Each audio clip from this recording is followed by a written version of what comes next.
Semi-truck just flipped over. That's crazy.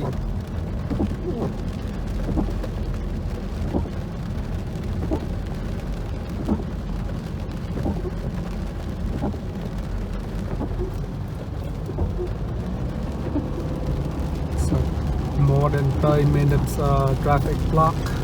Crazy. Hopefully they are okay. So I'm on the way from New Orleans to Houston, Texas, and we're passing through Beaumont right now,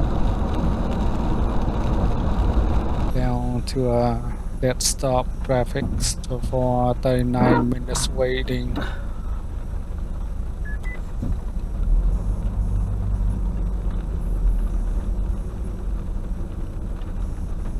They just opened the left lane, the new road that they are working on here to let the traffic flow through.